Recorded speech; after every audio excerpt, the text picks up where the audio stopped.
Thank you. Welcome, everybody, to the Board of Selectmen meeting, March 8th, 2021.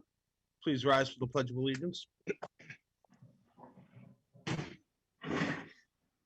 pledge allegiance to the flag of the United States of America and to the republic for which it stands, one nation, under God, indivisible, with liberty and justice for all.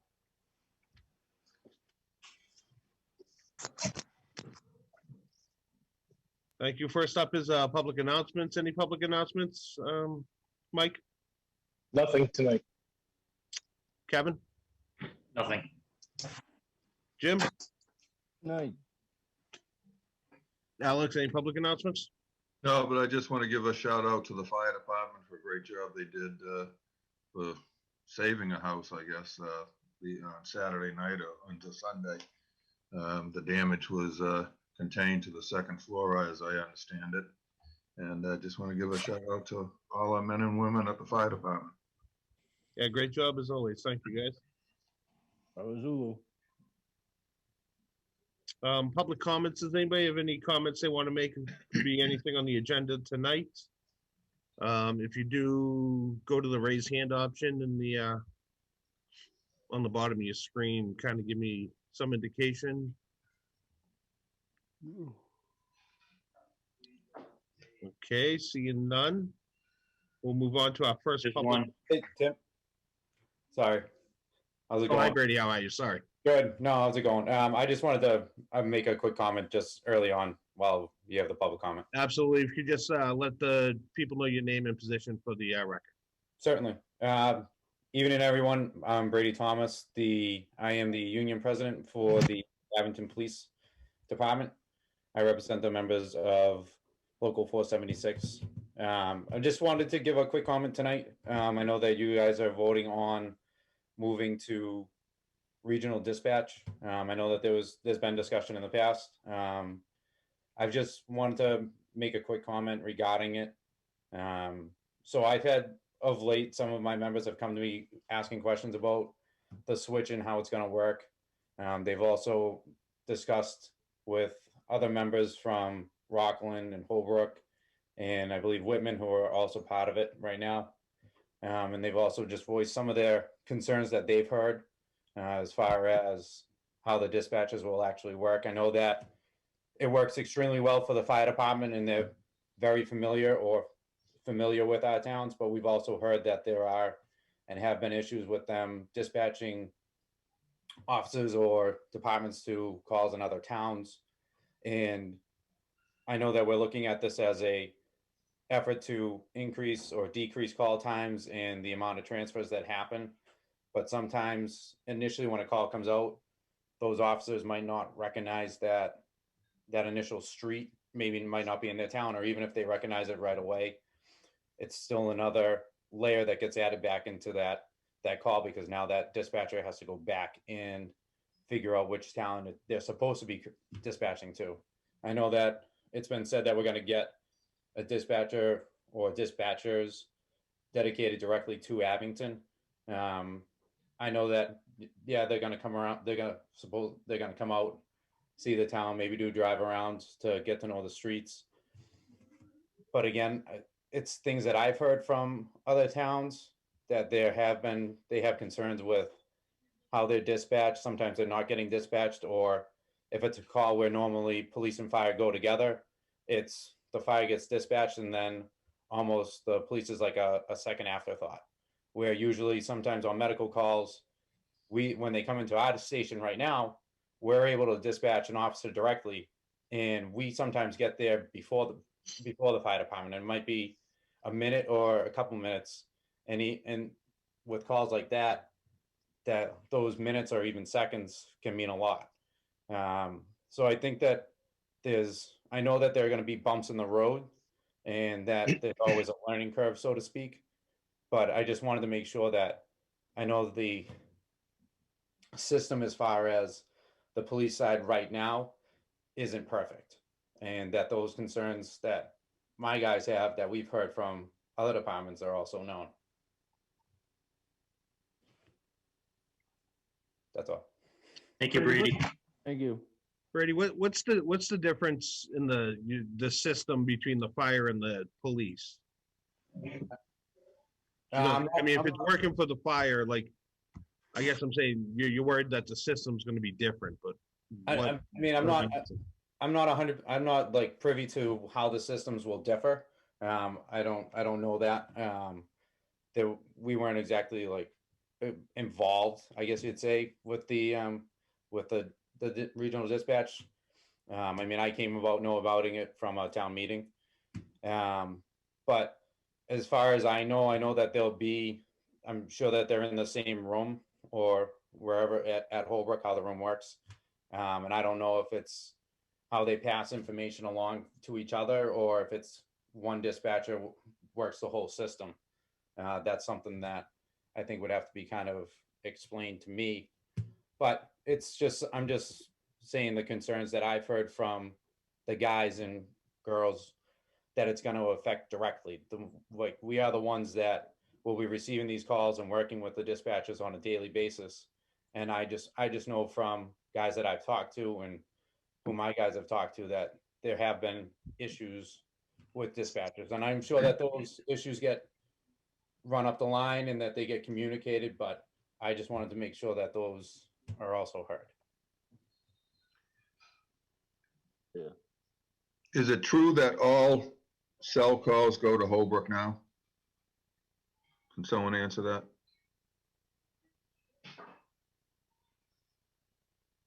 Sorry, Deputy, I believe you're speaking, but you're on mute. Sorry about that. Yeah, all cell phone calls are directed through Holbrook now, and then police-related calls are then transferred to us. Okay.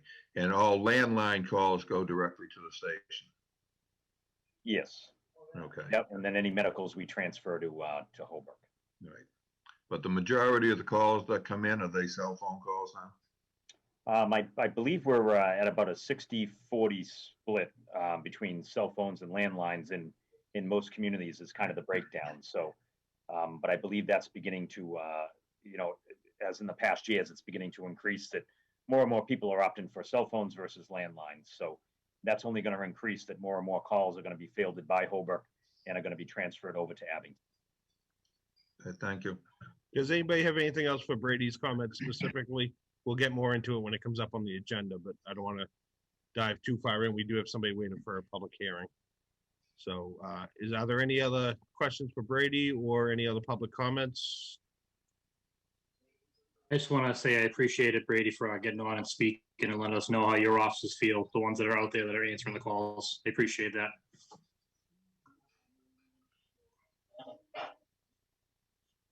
I'll second that. Thank you, Brady. Thank you.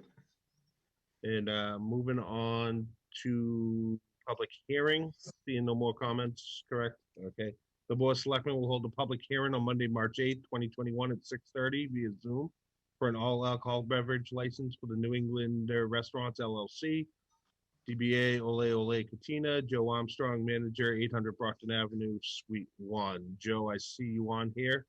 If you could unmute yourself. I'd make a motion to open the public hearing. I'll second it. Any discussion on that? Hearing none. All those in favor of opening the public hearing? Aye. Opposed? Okay, public hearing's open. Joe, you are unmuted. Go ahead. What are you looking for tonight? I'm just applying for the liquor license for Ole Ole Cantina. You're open and operational now? Excuse me? Are you open right now? I'm serving food right now, 7 days a week for takeout and delivery. I just recently opened up the dining room just for food only and soft drinks on Thursday. Excellent. How's it going? Good? Takeout and delivery. I mean, it's slow all around, but I'm looking to start Saturday and Sunday brunch, so that should be interesting. Good. What hours do you have? And I have it in front of me. I'm going to find it eventually. But what hours? Do you know specifically what hours you applied for the liquor license? Oh gosh. I think during the week. Actually, I think I applied for The same that Sticks and Stones had, like a 1 o'clock license or a 12:30 license, I believe. Okay, but this isn't a transfer. This is a new liquor license, correct? Indeed, correct. Yeah, they failed to renew and then transfer.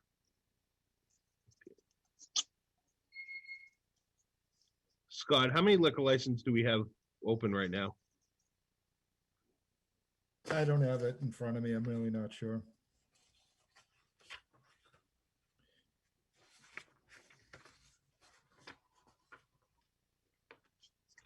There is at least one available, though, if that's your concern. If this one is available. One's available. At least one's available. And again, this was the one that was there. It opened up because of the closure or the failure to renew from Sticks and Stones. Okay, Joe, look in here at your common vic license. Yeah. You have hours of noon to 10, noon to 12 a.m., and noon to 10 p.m. So what time are you looking to start brunch on Saturday and Sunday? Brunch, I was looking to do, I mean, it was something that I just thought of, recently. I was looking to open up by 8 o'clock for lunch, brunch. If I have to reapply, for my common vic. On the common vic, the closure time, I was assuming that was just for food. You know what I mean? So I might have to redo it,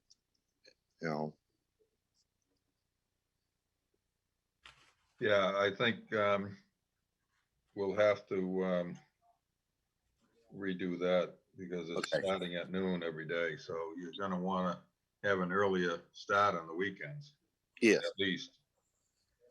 So maybe you could get in touch with Nancy. Yep. Tomorrow and get that on maybe for the next meeting, and maybe we'll be able to do that for you at that time. All right. Sounds good. So yeah, so any liquor license we approve tonight, you won't be able to start.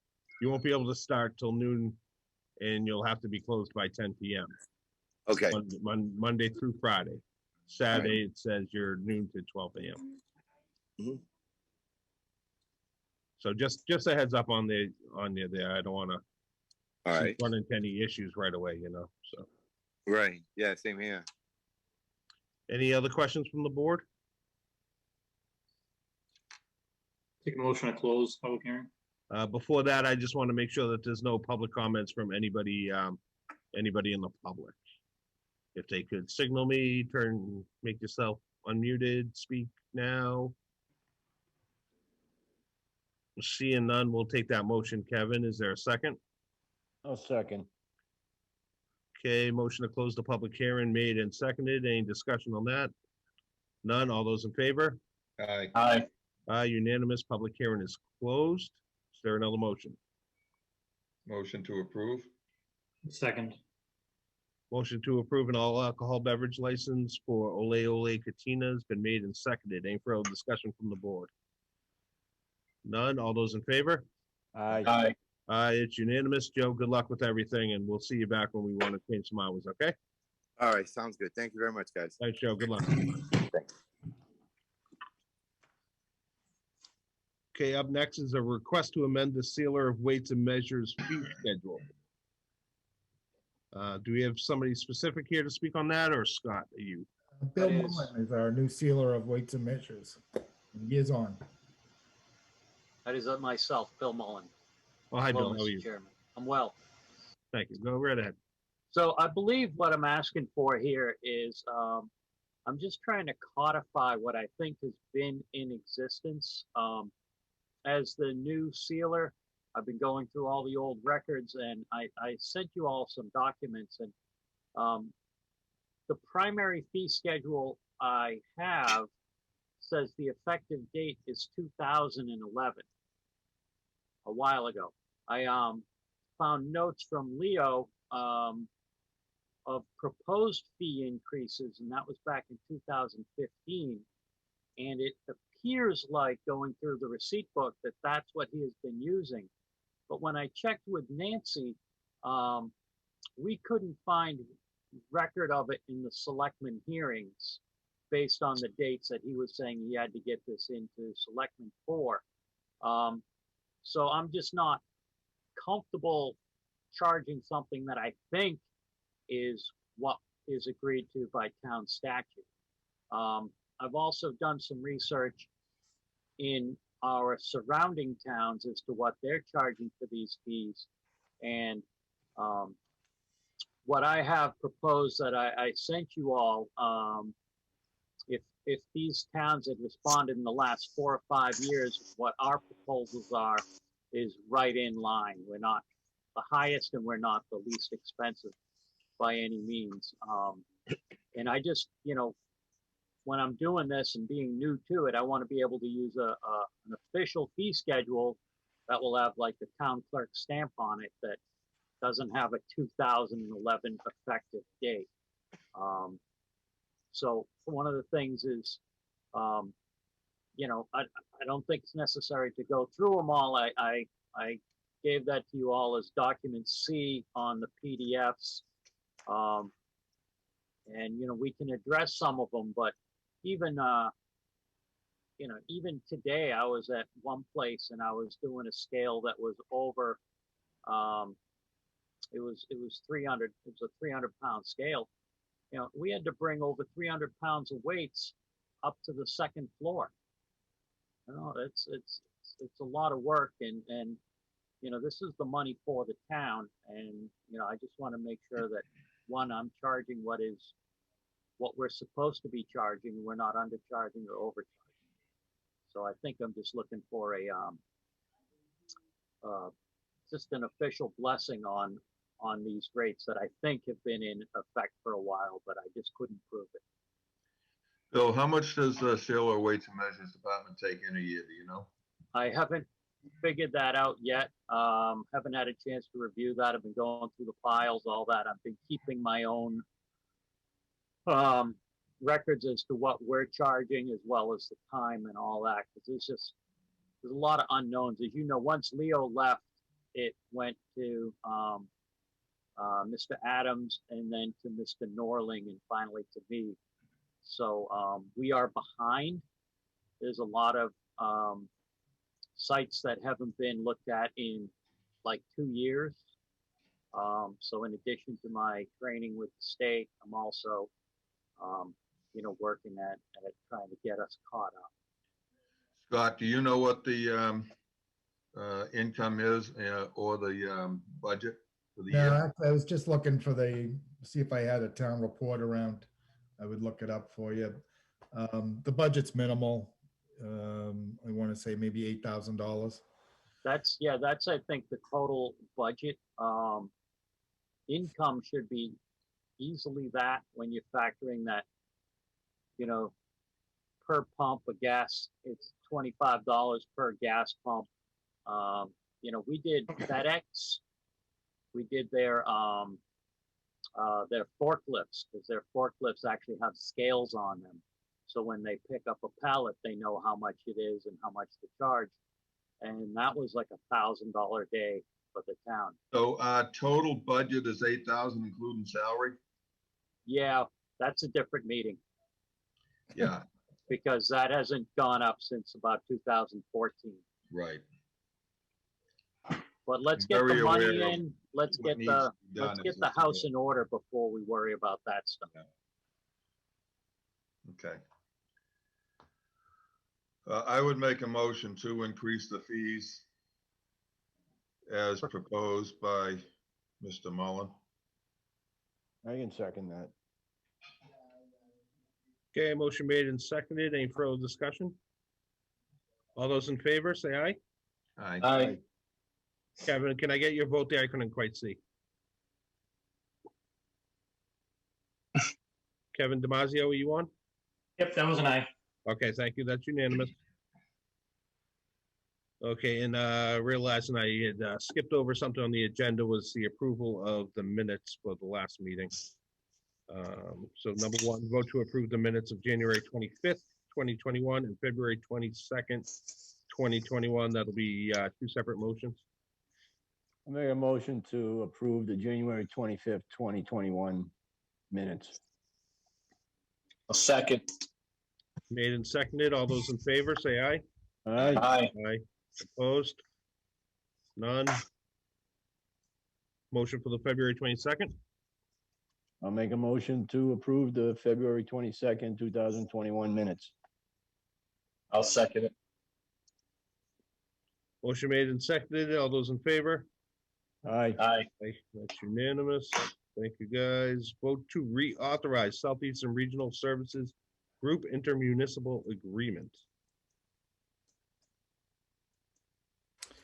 Yeah, God, this is- good. you'll see Yeah. there's something there from, KP Law, but this is a group that we buy products with, it's just a consortium for, putting out RFPs and stuff. So we get better prices and then we can use them for those products. Some of our paving contracts, stuff like that come through here. How long have we been doing this, Scott? You know offhand? As far as I know, I mean, you were doing it when I got here. Most towns, it's not like the only group there, or it doesn't require that we do buy from them. I have other consortiums that we work with, so I would see no reason not to do that. You haven't had any problems with them, Scott? I haven't had problems with SERG, no. Okay. They, like I said, again, it's, we're not bound by this. This is an agreement that will work with them. I think they are WB Mason product. They get a better price on stuff like that if we go through them. But there are other ones out there that we can also use. This just gives us the opportunity to work with them.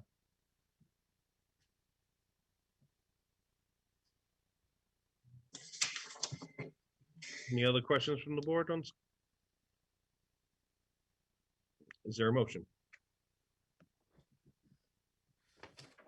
Yeah, I'll make the motion to reauthorize Southeastern Regional Service Group into municipal agreement. Second that. Motion made and seconded. Any further discussion? Hearing none. All those in favor of reauthorizing the agreement, say aye. Aye. Aye. Motion's made, seconded, voted, unanimous. Next, vote on entering into agreement for regional police and fire dispatch services with Holbrook Regional Dispatch. Now, I assume this is just for the police. We already voted. Well, we're already all set with fire, correct? Or do we need to No, authorize that as well? It would be authorizing both. The new agreement does authorize both. And it's getting, it is for fire, police, and rolls them into the whole new grant over the next 5 years. Thank you. So last we had left this, we were going to leave our phone lines open for the public to reach out or anybody to reach out. And you guys were meeting Scott and Deputy Cutter. We're going to continue to pursue this. So is everything still on track on your end as far as the grant and everything is still? Yep. All set. Yep, the grant's still there. Nothing's changed on that. Nothing's changed on the pricing on it. And again, we've had folks who've come out and said that they're worried about it. There has been some concern of issues that they've had over in Rockland. As you recall, we had one of the Rockland, I think it was the deputy chief or chief was here to speak to it. They seem to be okay with it. As we try to weigh the pros and cons of it, there seems to be much more pros. There seem to be, there are some concerns that, that we hear, and we hear it loud and clear. And I think Deputy Chief Cutter can sort of get into, the discussions he and I have had on making sure that this, if, we go forward with this, the transition goes smooth, and there is a method that we have in place to, make sure that those bumps in the road are few and far between, and that we have a method of working them out and making sure that any issues we do have don't come up again. So that being said, I mean, there is, like I said, the concerns that I had initially was just the method that we are using where, only, 40% of the calls have to be rerouted one way or another. That's not optimal. This provides a much more direct service, in my opinion. I think the fire chief and the police chief, can probably expand on different things that the other things that the grant and other things that it will provide the town as far as enhanced safety. So, that's I'm in favor of it still. Anybody from the board have any questions? No, but I did talk to Chief Llewellyn over in Rockland about it. And the only thing he told me about is in the beginning, there were some bumps, some glitches, but since then it's all smoothed out. And they're very happy with the system. I do appreciate Brady stating his concerns. That's what I got from Rockland. Yeah, I spoke to two patrolmen over in Rockland. And they said the same thing, Jim, pretty much, minus the fact that, I mean, they didn't say it's all sorted out. They, there's still some issues, but Yeah. but they were okay with it overall. For them, it meant more time on the road, less having to work behind the desk, which they liked.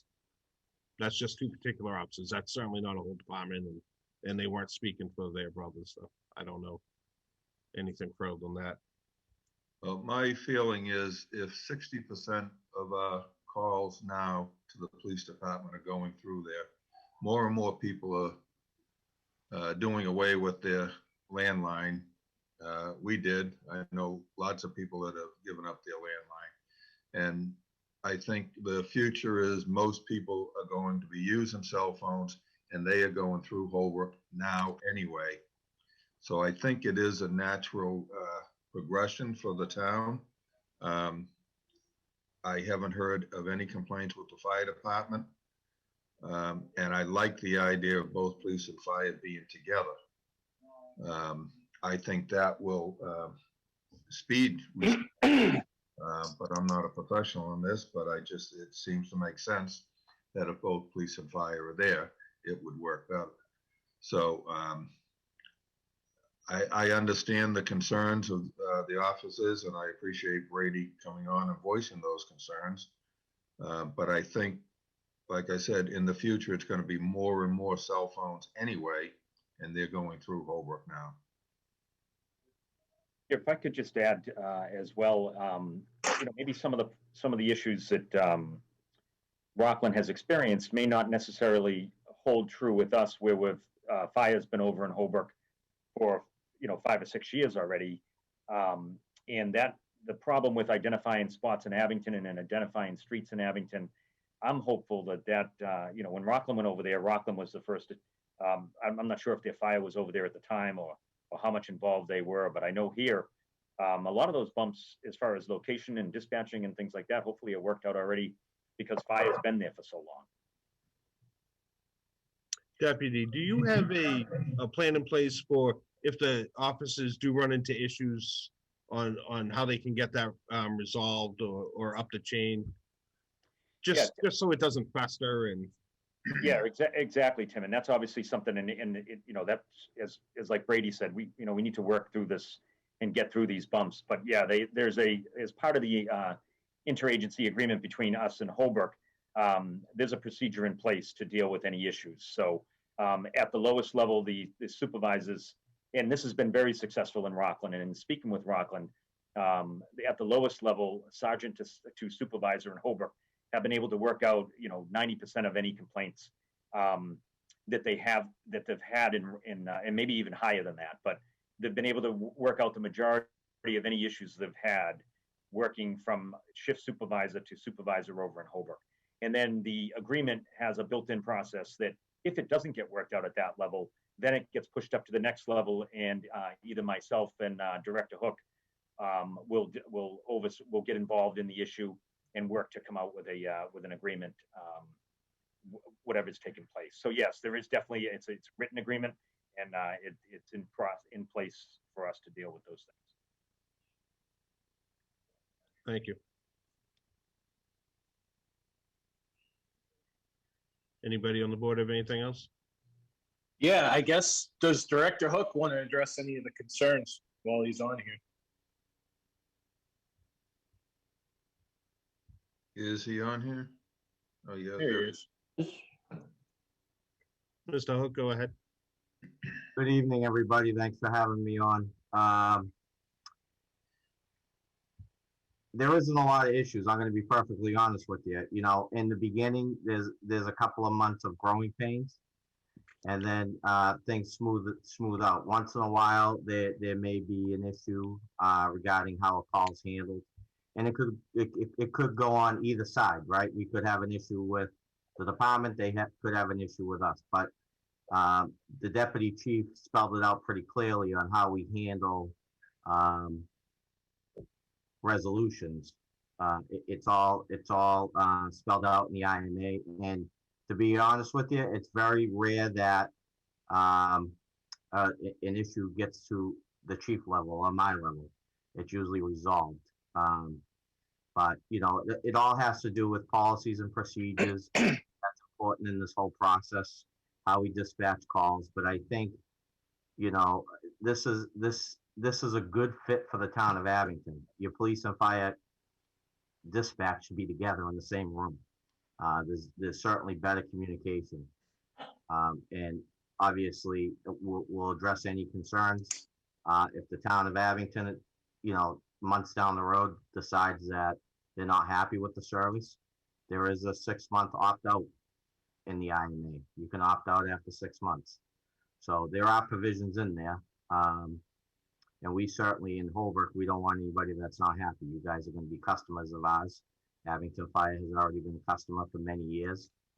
So we're happy to welcome the police department into our family, and I'm happy to answer any questions. The other thing, if I just may add, is that, you know, myself and Director Hook have had some, you know, quite a bit of conversation back and forth. And I'm particular about, look, I don't want to change the way we're dispatching calls and the way we run our system here in Abington.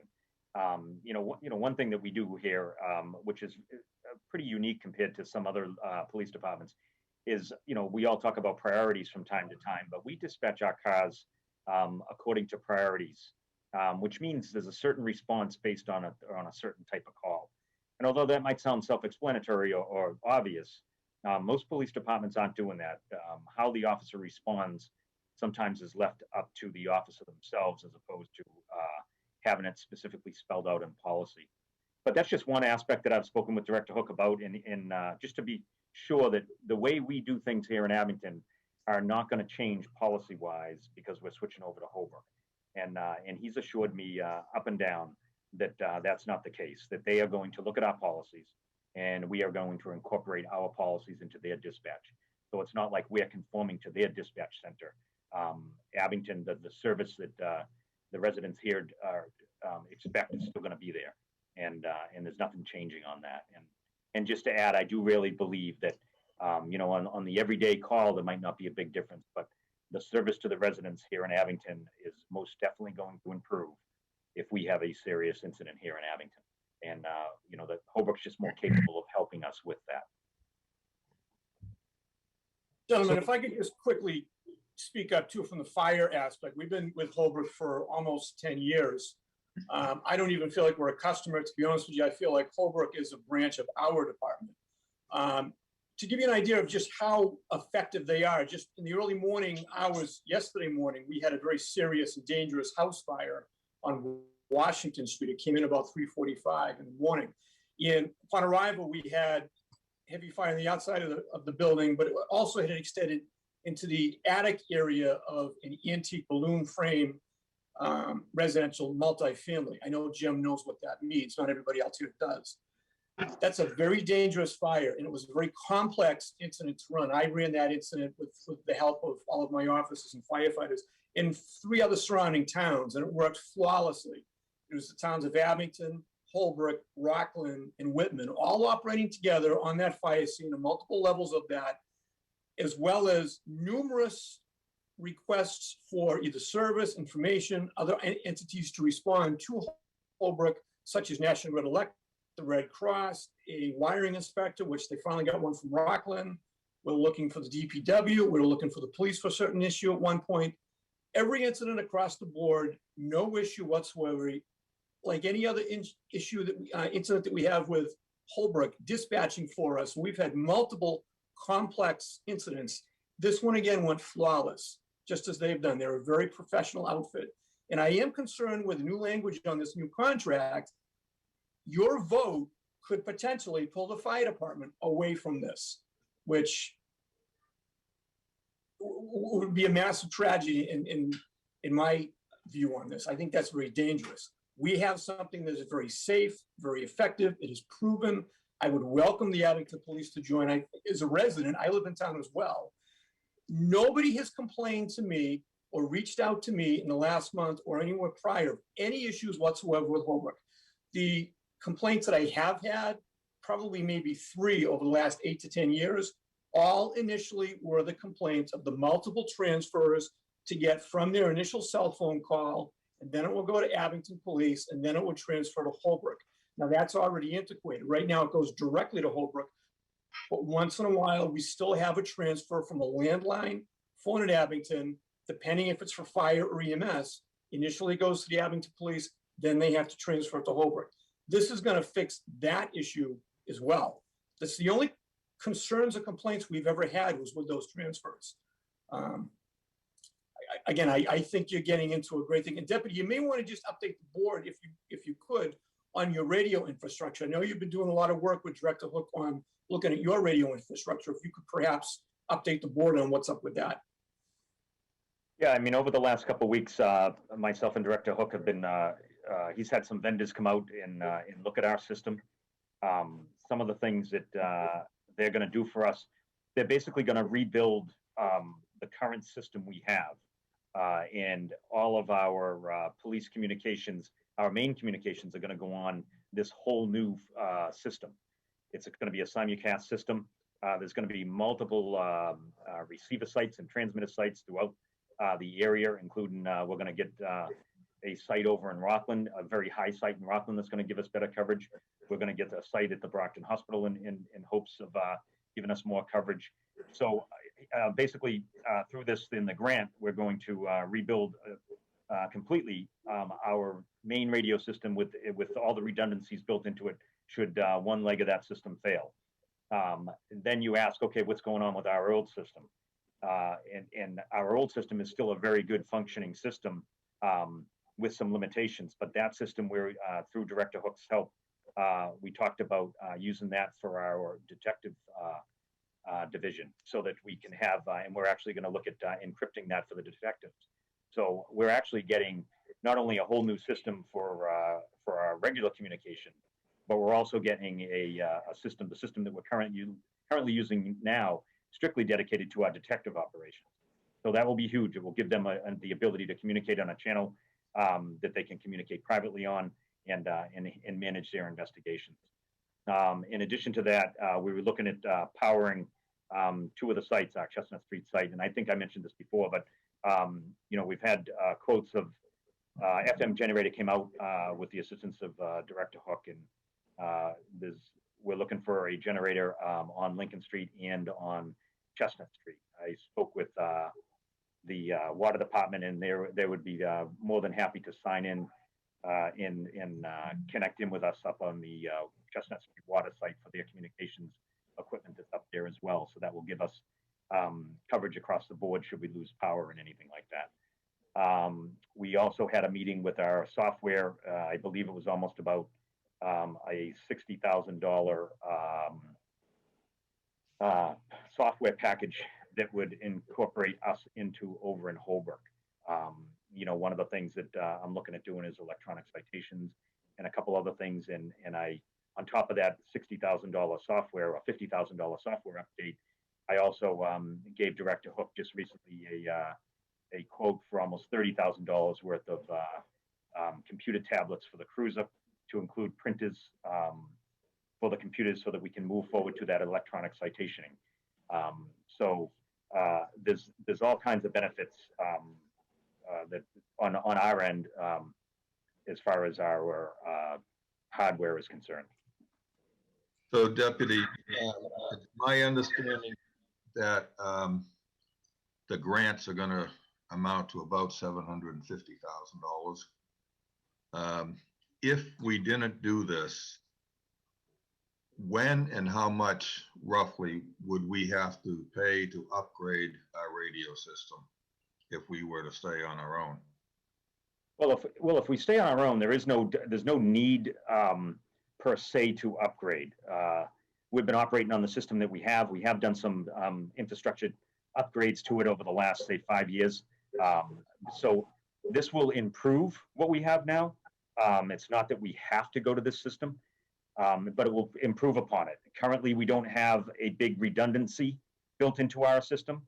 So although there is some redundancy with each drop of a leg that we have currently, if we were to lose it, our communications would diminish, and our ability to communicate to the offices on the road would diminish should we lose a certain microwave link or something else like that goes down. So, there isn't really a necessary need to do it, but the benefit is there to do it, and it's given us over and above what we have now. Okay. Plus, it'll give you the detective's frequency. Yeah, it will give us a detective's encrypted channel. One thing I forgot about was, portable radios. We're upgrading almost 15 to 18, I think it was, portable radios in hopes. So we're moving away from a portable radio that we've probably had here for 10 years or so. And we're going to go all to a new Motorola radio. So these are all just benefits. I mean, it's not that every day I say, hey, I need a new portable radio right now, but this will give us some infrastructure to rely upon as we move forward. Thank you. So going back to this, if we sign with Holbrook, we are going to lose our PSAP, that's correct? Yes. So once we lose that PSAP, how do we get that back? You probably don't, Kevin. In speaking to State 911, you probably do not get that if you wanted it back. Probably the option would be if for some reason things weren't working out with Holbrook, is we would have to then make the determination, or you guys would have to make the determination of what other regional dispatch you'd want to go to. And how many regional dispatch are there in the area that we could choose from, say, today? Well, with technology, there's really no real limit, geographically, but really there's probably 2 or 3 others that are somewhat close to us that we would probably entertain if that was the case. So if we go with them, we would be giving away our PSAP, basically not for it to return ever. I mean, hopefully we would, but who knows? We have an issue. We would only be able to then try to pick from 2 or 3 other regional dispatches to go to, or work it out with Holbrook at that time. As far as if we have an issue with Holbrook, I know we were talking before. I want to say at the last meeting, there was something about our issue. If we couldn't resolve it, we'd go to the 9/11 board or commission. Was that true, or does anyone have any information on that, Scott? If I'll step in. I know when we were speaking to the coordinator for State 911 for the regional for the regionalization of dispatch centers or PSAPs, she said yes, that if there was a major issue that we were developing with Holbrook, that they would, I believe, act as a mediator to that issue and also assist us in trying to work that out. Okay. I was looking in that board, correct me if I'm wrong, but Director Hook, are you on that board? Or in that case, would you step away from that board to resolve it?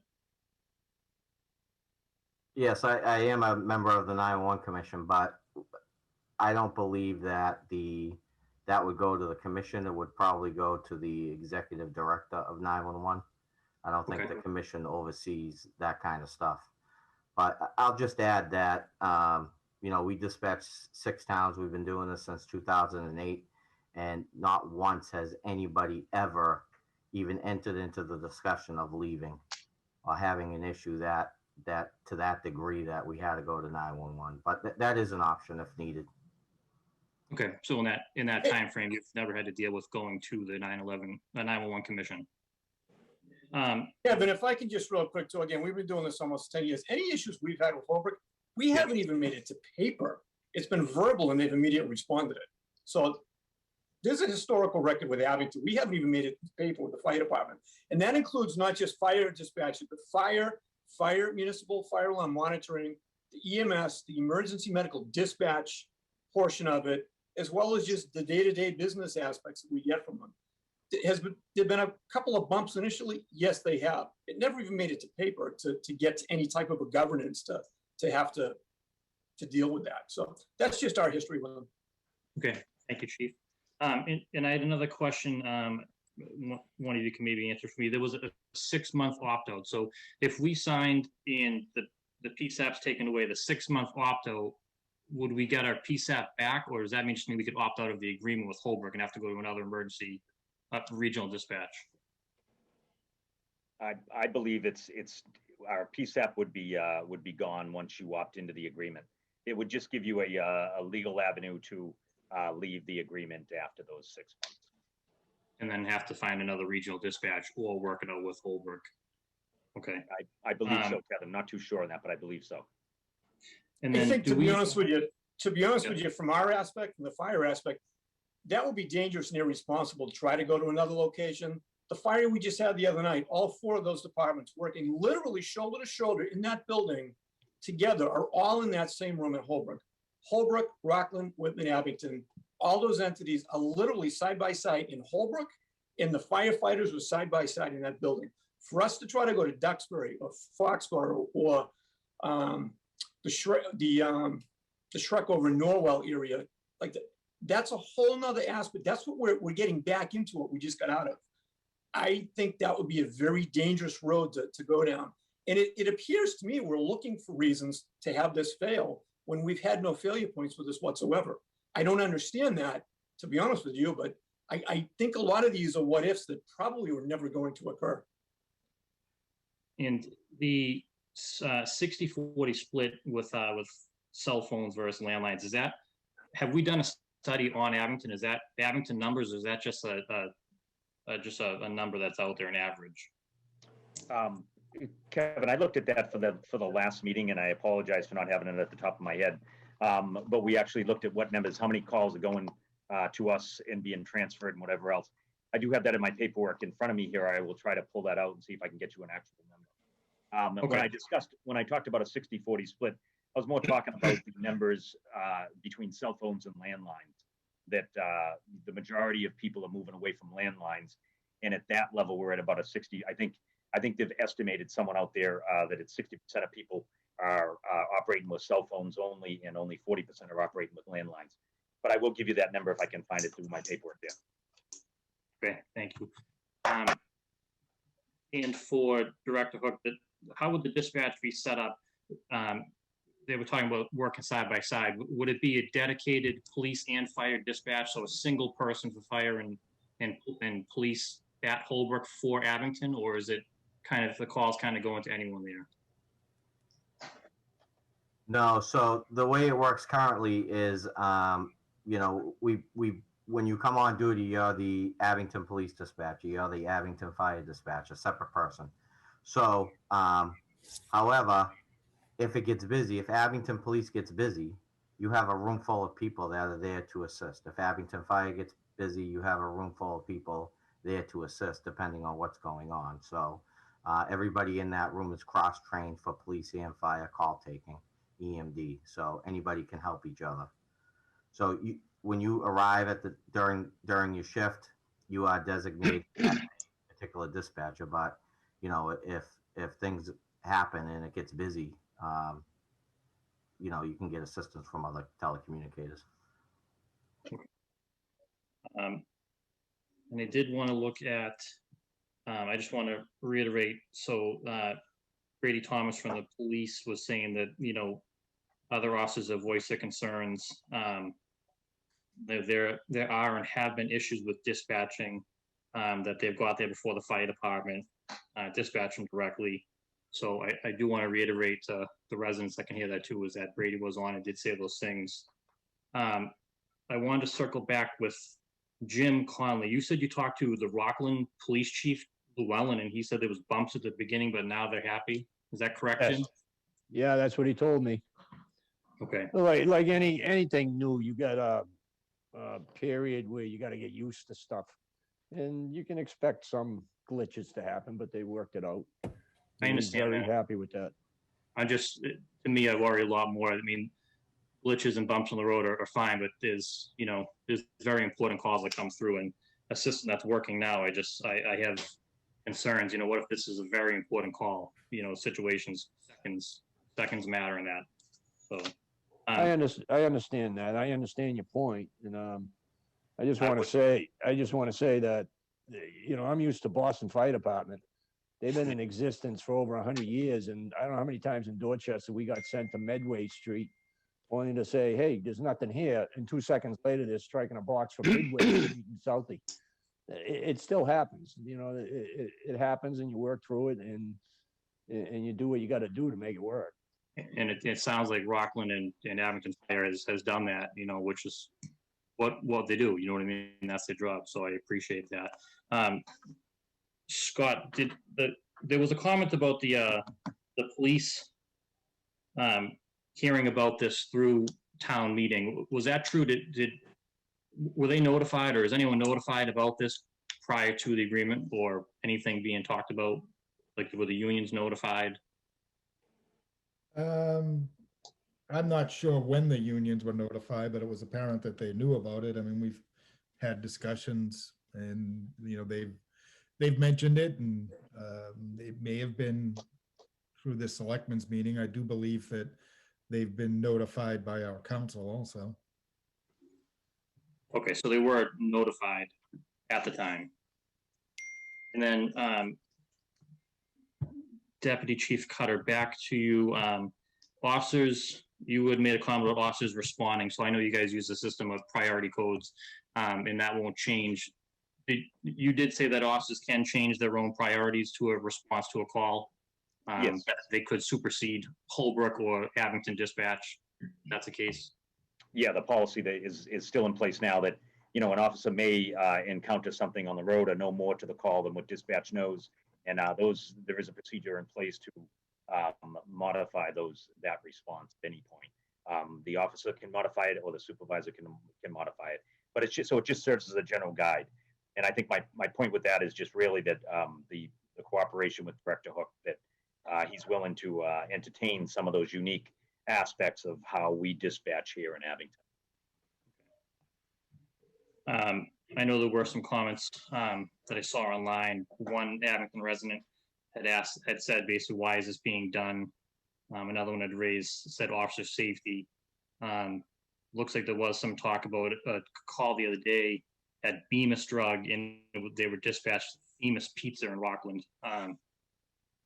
So there are some things, some bumps on the road. I hate to see those things happen, because it's like I said, any second for anyone, resident, anyone, human being is too long to, put off. As far as the adding a detective's frequency, if we went, are we going to be putting on more detectives to use that frequency, or how many detectives do we have now with the PD? Well, we had Detective Sergeant Sweeney, who recently retired. So as of today, none. But I'm currently in the process of trying to work that out and get some people into that position. So I anticipate within the next couple of weeks that I'll have a detective sergeant overseeing a detective patrolman in that job. Great. And then how long is, Scott, how long is this contract for right now? 5 years. So at the end of 5 years, the prices could be raised to whatever. That's when the grant is up, and prices could be raised to whatever, and we'd be stuck with having to figure that out at that time. Well, I think the chief and Steve Hook can probably answer that better if they've been around for 10 years, but yeah, it is subject to, grant money coming in again at the end of the 5 years.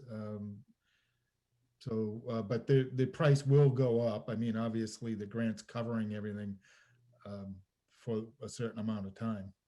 I'm just worried that with COVID and everything else, and that, it's a lot less money in the state right now, and, it looks good. And then all of a sudden we get into a situation a few years where there's no money, there's no grants. And now, we're stuck with, this particular thing, and we have to find money to pay for it. If I can answer that, if you don't mind, Yeah. Kevin. I don't think we're stuck with anything. We've had a complete budget and a 3-year projection every year since we've been with Holbrook, and they've averaged going up about 3% per year which is the exact same percentage that we figure our expenses on going up annually, whether it's for gas, other issues that we have. That's the same parameter, the 3% increase that we have every year. There was 1 year where it spiked somewhat because it was their brand new dispatch center, and they were anticipating the costs on that were going to be larger because it was a brand new building. But now we've plateaued back down to 3% again for the foreseeable future. And just a reminder that all of the costs going forward with this is still much cheaper than any cost that we had anticipated back in 2011 when we were looking at doing this internally within Abington, if that we were going to do a joint Abington Fire and Abington Police dispatch when myself and Chief Majensky ran the figures. Back the 2011 figures, we went through this last time, but again, the question came up. The 2011 figures at the time to run both the police and fire dispatch with one dispatcher per department in the room, not a team, only a total of 2 people handling all calls, was $500,000 a year. Now, if we extrapolate that out and the state 911 agreed with the figures, now we're up to at least $750,000. Again, probably looking for only 2 people, not a team. That does not include equipment. That does not include upgrades that we would need or to transfer any of the equipment over there. So we're already having a massive cost savings projected 5 years from now, if we do this, over above what it would have been way back in 2011, almost 16 years later at that point. Understandable, Chief. Thank you. So my last one, I'm going back to Deputy Chief Cutter. Sorry to put you on the spot here. So we heard tonight concerns from your police officers that, you know, obviously you're leading at the moment. So concerns basically right out of the gate before we've even gone to Holbrook. How you feel about that and how are we going to handle those moving forwards? We just did a police study. Morale's on the, you know, on the up and up. And I just want to know how you get your thoughts on that. Well, I think that the concerns that that Brady raises is a valid point. Obviously, that there will be bumps in the road on the way. But I think if we're talking about morale here, I think there's the majority of the officers, from the feedback I've got, that the majority of officers have no objection to going to Holbrook and welcome going to Holbrook. And if I'm speaking out of turn, then it's never been relayed to me anything different than that. But so I don't think this move is going to do that. Is going to dramatically impact morale in any shape or form. I'm confident that this will only help things. We have a younger department, and a lot of the younger guys don't want to work the desk. So they're looking forward to the fact of maybe being able to at some point have another avenue for getting out onto the road. The other thing, and we have to keep in mind that, you know, as we're hiring now, as I'm hiring now, we generally don't get, you know, we did it in the last hiring batch, we got a couple Abington residents, but overall, we're getting people from outside of this community to begin with. And those same people are working the desk. So it's not like, you know, when I came on, everyone here in the department was from Abington, and everyone grew up here in Abington. We all did this job. But now currently, I mean, and just for an example, today, the officer, you know, he's been here for a couple of years, but just the desk officer today that I had working was from West Springfield. So when you think about that, when he came to this department, he had no idea about the roads or the Bemis drug or the names or anything like that. So I don't think we're losing anything as we move forward. I just recently asked for a list from civil service to fill a vacant spot. And I've got, out of 17 Abington residents that were on the list, I didn't get one to respond. So I will again be going outside to a non-resident list to hire. So I think those concerns about, you know, hey, look at only Abington police officers can dispatch for Abington police, I think that's a little bit of an antiquated thought. And I do think that the majority of the officers here understand that. And I think they're willing to embrace this and move forward. I think, you know, we still have bumps in the road now. We have bumps in the road when we're working with our own officers. And I think that, you know, this is in no way going to take away every bump in the road. But what I'm looking to do is improve it to the point that, look at, if we had a major incident, we're not going to be like that high school down in Florida, that we're going to be able to handle it. We're going to have the resources in place to handle it. And I'm afraid under the current system that we have, that we may not have those resources to be able to handle it large. And that in and of itself is, I think, is enough motivation, at least for me to say that this is a better service.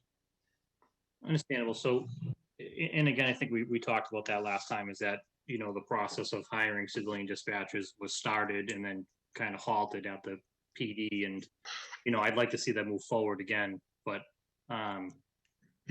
you know, just moving forward, you have, you know, I forget if we talked briefly on it, you know, was there a desk sergeant, or there was at least other people in the station that were there, that could help out, officers that are in that were maybe writing reports off the road, this and that. But I do, like I said, I would like to see us hire our own, expand our civilian pool at the PD. But I appreciate your responses. Thank you, Deputy Cutter, Chief Nuttall, and Director Hook. Yeah, and Kevin, just to speak on that just a little bit, you know, we still will have a radio system here. And at some point, if there's something going on, and let's say there's something going on with Holbrook, we're still going to have people monitoring that radio. We're still going to have the ability from our desk officer to be able to step in and say, hey, wait a second, that's Bemis Drug, not Themis Pizza. So that catch-all is still going to be in place. We're not diminishing that whatsoever. And as well, we're still going to have a sergeant that's going to be listening. We're going to have all the patrolmen listening. So you know, we have that catch-all, and that will remain. Okay. And actually, if I can double on that, the fire department has the same thing. We still have a dispatch center, a small one, in our headquarters station when it's manned, and that's one of the reasons we went to Holbrook, because we're so busy, we're constantly dumping the station. But we do still have our dispatch room if we have to do that. And we no longer have the secondary PSAP. To be perfectly honest with you, I was glad that that was gone, because it was an antiquated old dot matrix printer that never worked. It was always delayed. It was a blessing getting rid of the PSAP from the fire department, to be honest with you. So, but we still can, if anything were to happen, immediately pick up our dispatch and do it. We're not going to do it as effectively or as efficiently as Holbrook, but we do have the capability.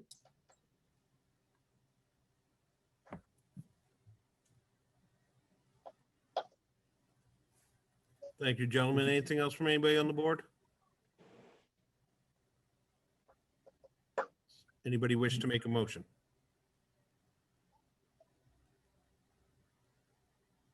I'll make that motion to move our dispatch to the Holbrook facility. I will second The that. motion should be vote to enter into an agreement for regional police and fire dispatch with Holbrook Regional Dispatch. So moved. Second. Any further discussion from the board? All those in favor of moving, entering into agreement for regional dispatch between police and fire services with Holbrook Regional Dispatch, say aye. Aye. Aye. Opposed? Sorry, so that's one opposed, Kevin? Thank you. So 4-1, that's all set. Thank you, guys. Thank you to everybody who spoke on that tonight. Thank you. Up next is a discussion on outdoor seating for restaurants. Scott, my impression was last time that our motion to allow that went through the state of emergency, but I guess we had put a caveat on it, or November, whichever came.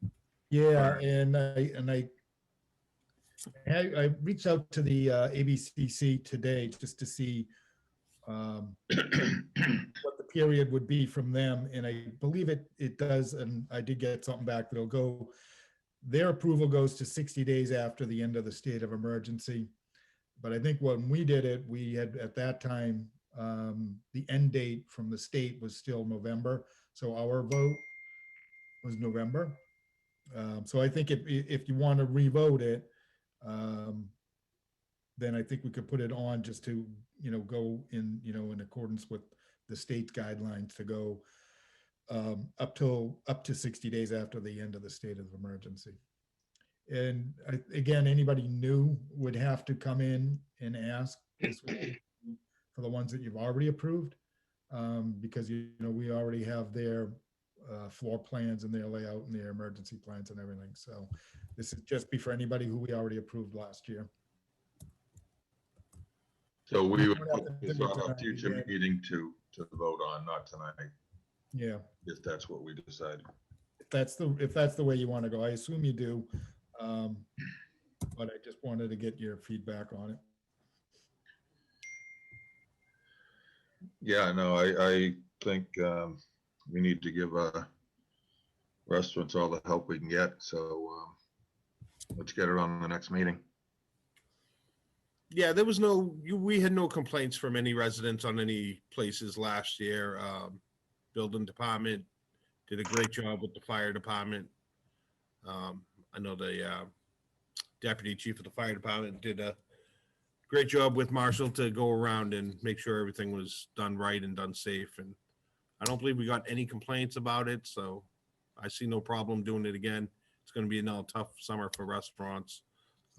Even as the vaccines are slowly rolled out, people are not still going out in full force yet. So I'd expect another tough year. Anything we can do to make their life easier. I agree. So I Absolutely. got no problem putting that on the next agenda. Anybody else on that? Okay, number 6, where to hold future elections with cost analysis. So we were talking last meeting about putting this on the agenda for a vote. There's a lot of different ideas out there on where to hold elections. I think most of us agreed last time, unless something's changed, we wanted it on town property. We were thinking of the schools. More specifically, I think the high school, the Beaverbrook School, the Woodsdale School were top choice, along with the senior center. Some people have had concerns with the senior center because of the train. My thought there is just that, we have events there all the time. There's never been an issue, so I don't see safety being an issue, but I don't know if you have anything you want to add, Scott, or. Well, so I did take a tour and over at the Beaverbrook, and we looked at some of the other locations. And I did ask, I think Leanne is on and Peter Schaefer should be on, or Felicia.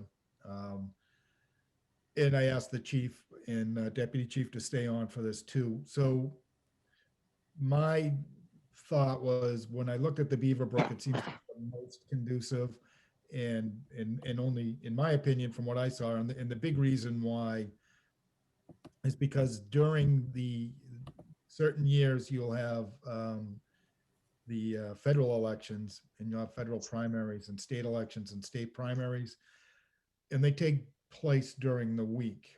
So it would require them to do something, you really can't do it while kids are in school if you're going to be at the high school. It just doesn't work because of parking and safety issues. You could probably do it over at Beaverbrook. They have a way to segregate. There's less cars involved from, there's none of the students drive there, obviously. So there's a better parking situation and better flow of people that you could segregate it and block it off from the actual school. That was really the big things that we came up with. And the senior center issue, again, and I'll let Leanne speak to that, and the chiefs, the train could be an issue. I think we'd have to have extra people out there if you were to do it. I've not been here other than the last couple of elections over at Emerald Hall, so I'm not sure, what kind of traffic flow you'll get when it's post-pandemic and everybody's back out and nobody has a problem coming to the polls, and it's the next federal election and it's a highly attended poll. I don't know what your traffic situation will be, so I'll leave that to your chiefs to kind of mull over. And I think, Can't we close school on? if Felicia or Peter are on, if they can answer the school question a lot better than I could. So if you can everybody hear me okay? Yes. Yeah, if you could just introduce yourself for the record, Peter. Sure. Thank you, Peter Schaefer, school superintendent. And I want to thank both the chair and the members of the board for just giving me the opportunity to answer any questions that you might have about an important topic, because the schools are public buildings and their purpose is to serve the public. Obviously, the primary role is to serve our kids. And so we have a schedule. Everybody knows kids go to school 180 days. We have additional days built in for professional development in the calendar. 2 happen prior to the opening of school for the preparation, and then there's so that leaves us 1 additional professional development day during the school year. So we could have that professional development day on that day when there's an election and close school for that day without extending the school year. But if we were going to have other elections Monday through Friday, it would force the close of the middle high school. There are basically 1,200 people that are there during the day, and we're feeding them lunch. So the best place to have an election would be the cafeteria, but we're feeding them lunch. Those back gym areas could certainly be used, but as you know, we've got a lot of traffic with a lot of drivers, and I think for safety reasons, we would not have anything tragic happen during election with all of the people coming in such a tight place, all of the moving pieces. So we could definitely close 201 once I could schedule the professional development on the election day, if that's where Abington wanted to have its elections. I would ask that I know well in advance, because once people set their schedules and their calendars, families, around when school begins and ends, you become very unpopular when you change that. I know that for a fact. That's what I've had to do quite frequently, unfortunately. The beaverbrook is just a better setup physically. It's an older building. It's not as pretty, but it's certainly has better functionality for an election, because it has those 2 gyms that are separate from the rest of the building that allow for better voter access and parking with the surrounding parking areas. At the middle high school, we built large turf fields, and we had a choice. The building committee could have had more parking next to the gymnasium, or we could have had more play space for kids in town. And we are guilty of building larger turf fields for play surfaces for kids, rather than parking accommodation in that area, which works for the school. I was there when we did an election. And I think it was difficult on some of the citizens who had to walk the longer distances to get to the back gymnasiums. It was also one of the hottest days I remember in Massachusetts. So it would be a lot easier if it wasn't 100 degrees on that day. But that's basically why the buildings are available for whatever decision is made. If you were asking me for a recommendation, it would be the Beaverbrook School. And that I would just caution that if we have more than 1 election during the 5 days of operation during a school year, we would be extending the school year into June if we had more than 1 of those days. Saturday elections are no big deal, things like that. Well, we would definitely have more, because when we have the state primary, that's in September on a Tuesday. The general election would be on a Tuesday. In a presidential year, we would have a presidential primary in March. So in a presidential year, we would have 3 days.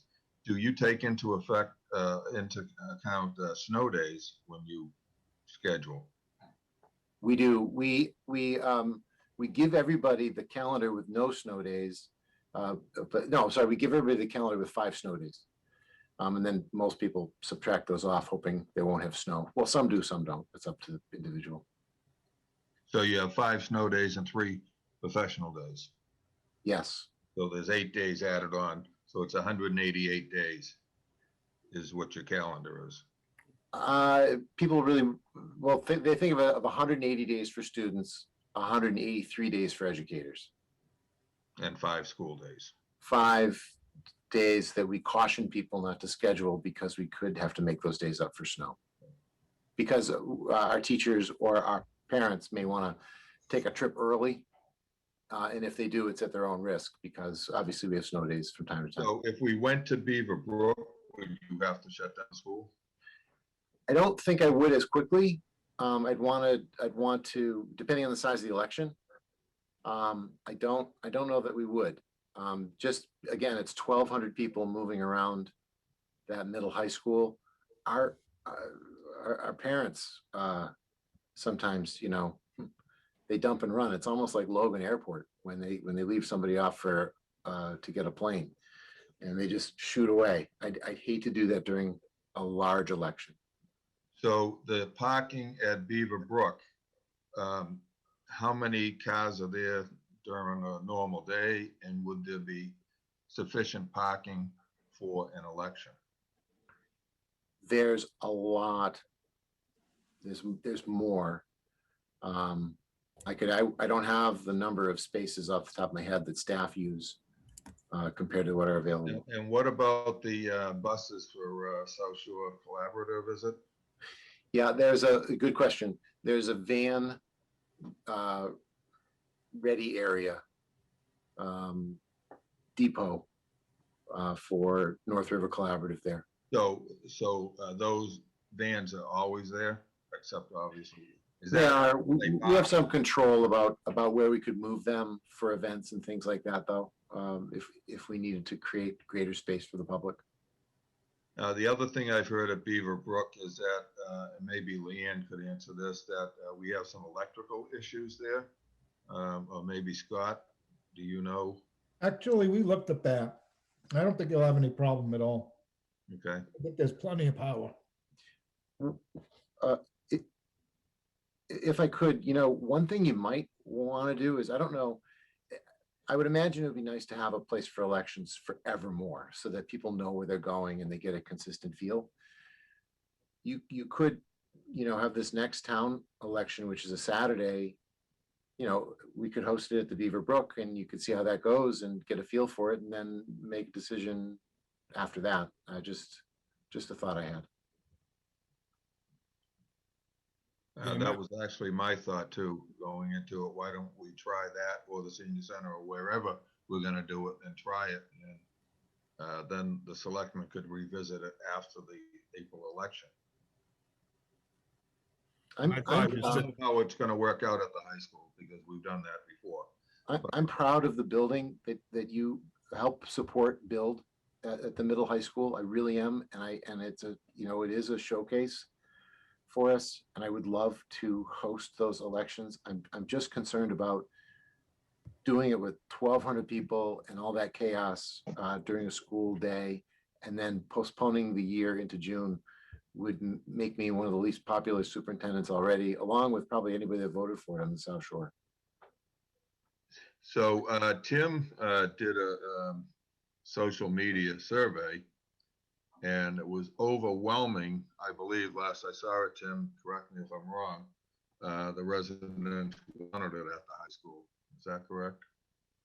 Yeah, by about 150%, roughly. How many total people do you know off the top of your head? I don't, because I did it in multiple places. So I didn't do the math on all of the polls. The high school was overwhelmingly the favorite, and second was the senior center.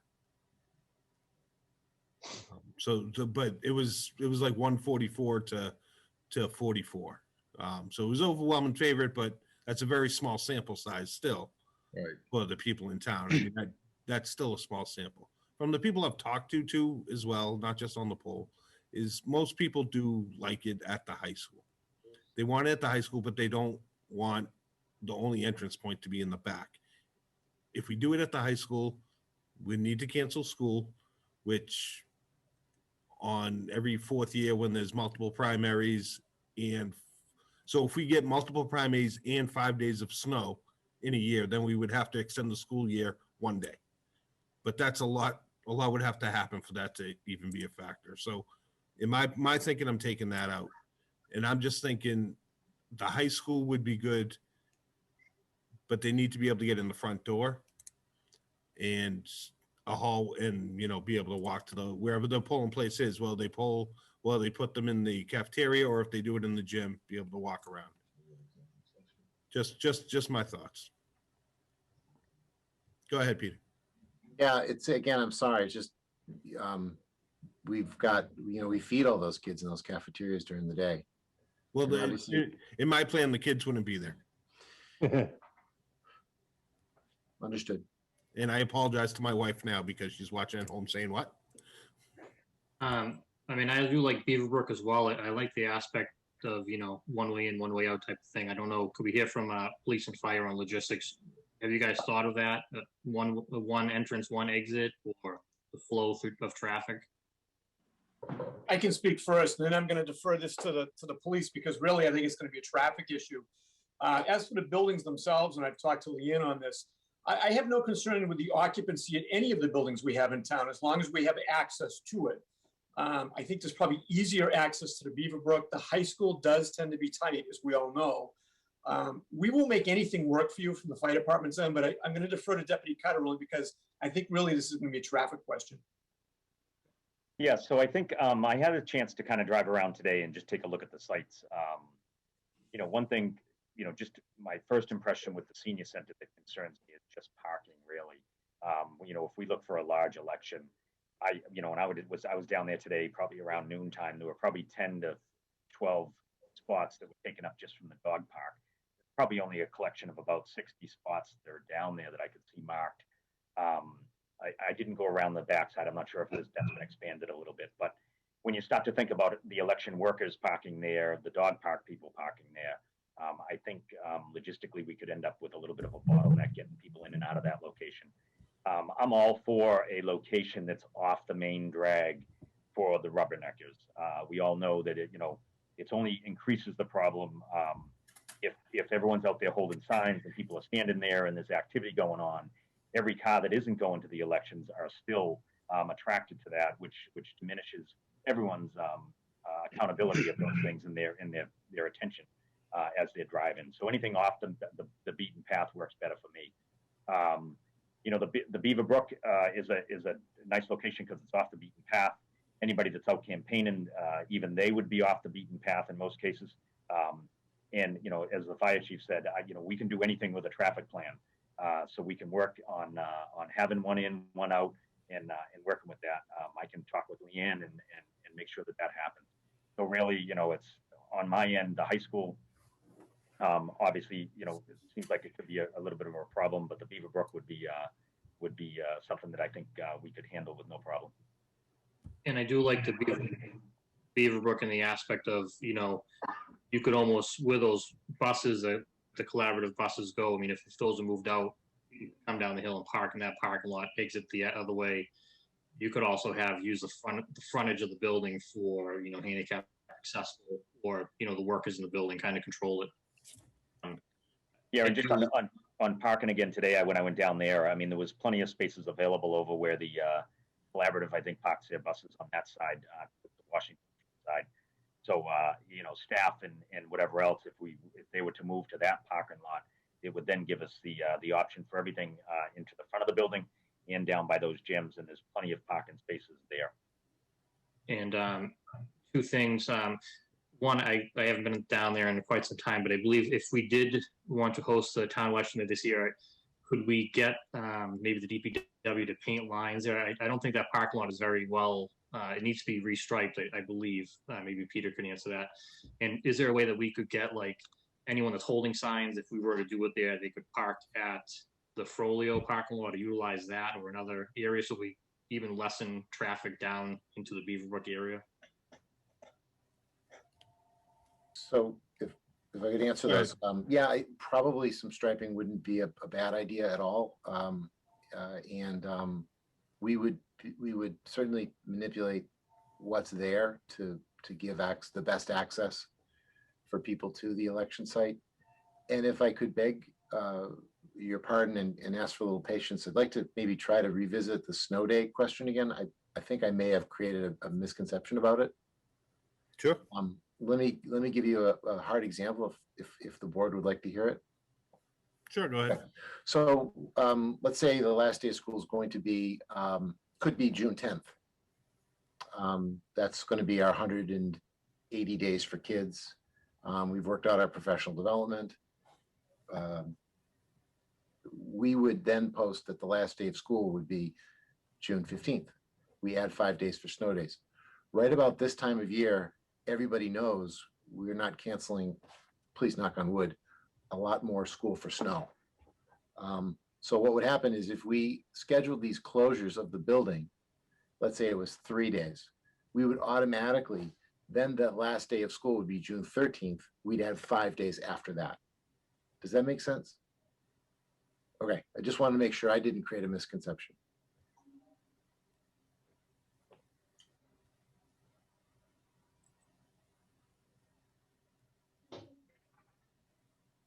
Any other questions from anybody?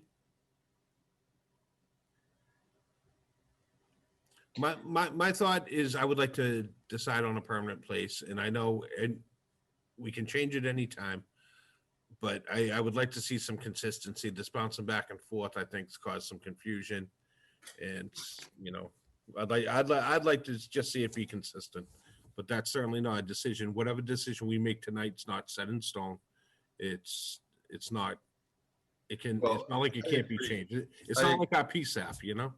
But if, yeah, I mean, if we choose the senior center or beaverbrook or whatever we choose tonight, if it's a disaster the first time, then we'll revisit. If not, then, you know, I would like to get something permanent also, but knowing that if something came up, we can always change it.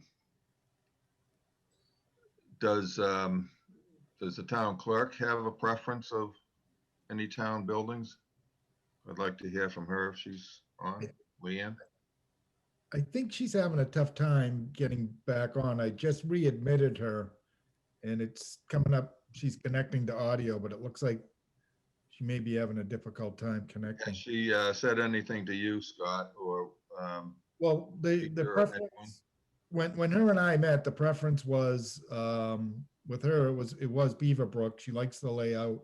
Her initial concerns with beaverbrook were just the power issues, but it quickly became obvious that those aren't big issues. They're just a matter of how she sets up. Leanne, did you manage to get on? And you're Leanne, you're on. Go. Unmute yourself.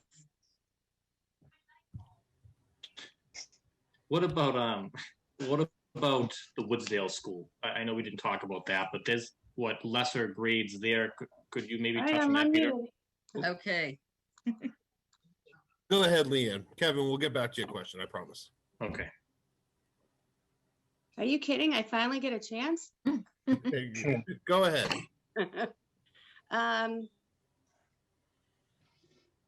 All right, so many things to say. I'm so excited to finally be given the opportunity here. So one thing Kevin, you had mentioned, and many of my workers and volunteers were very happy that you asked about what their thoughts were. And did you get the message that I sent you? I do not. No, I'm so sorry, Kevin. I just like to pick on you. I meant Tim. I'm sorry.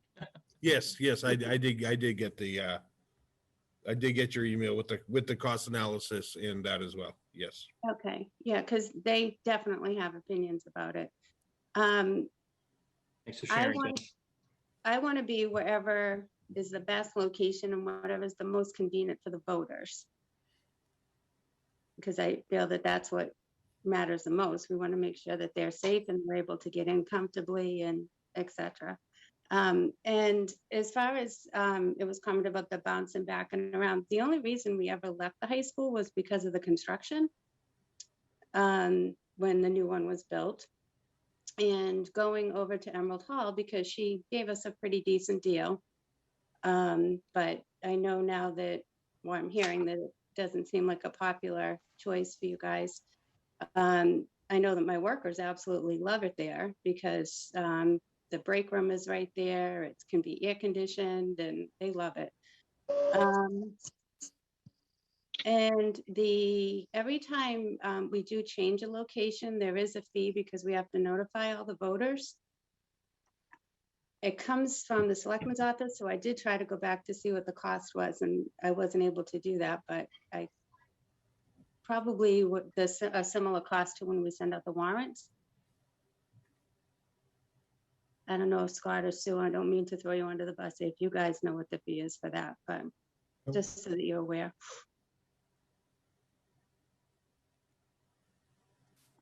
And I guess that's about it. I'm very happy to answer any questions that you guys might have.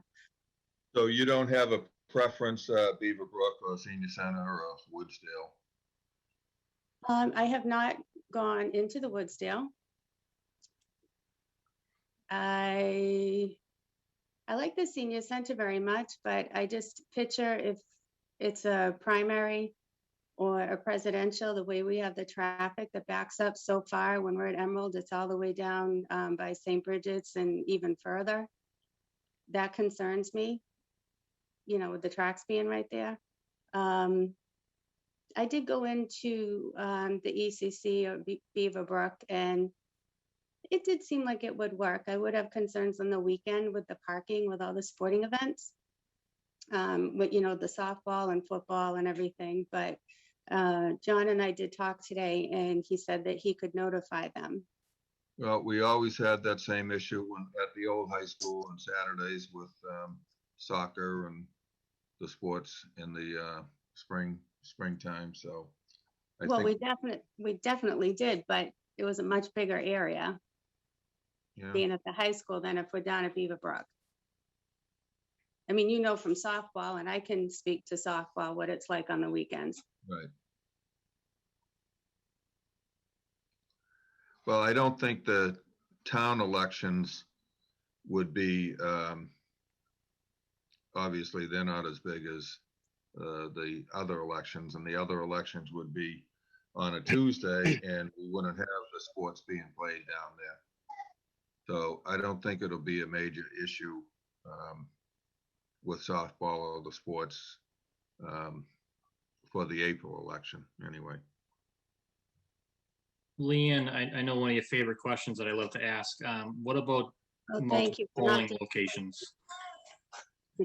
Well, It seems, if cost is at all a factor, it would there'd be an increase in that because we'd have to staff both locations.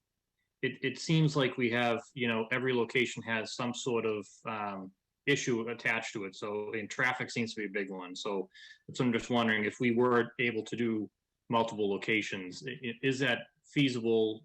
What's the impact on the town? Do we have the workers, the costs? You know, and that would lessen traffic at all these locations, accessibility, sports, everything else.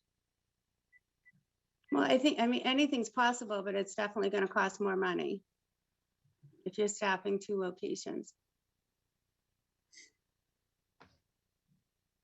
Go ahead, Peter. There was a question asked about the Woodsdale School, and I just want to make sure I do a good job of getting you the information. The Woodsdale School is really a tight spot. The parking would work. It's really about, there's one small gymnasium and one small cafeteria space, and obviously those are used by the kids during the day. Whereas, again, you know, the benefit in terms of school operation of the Beaverbrook is that we could isolate those two gyms away from the rest of the building, and the rest of the building would be operational. I also think the Woodsdale School's kind of on the outskirts of town. Yeah. You talk about traffic backing up. That is the most dangerous intersection in town, right near there. So I don't think that would be feasible safety wise, but certainly anything's on the table at this point. I think we'd have a police detail. I have faith in the police. Well, that's a mistake. No, I'm just joking.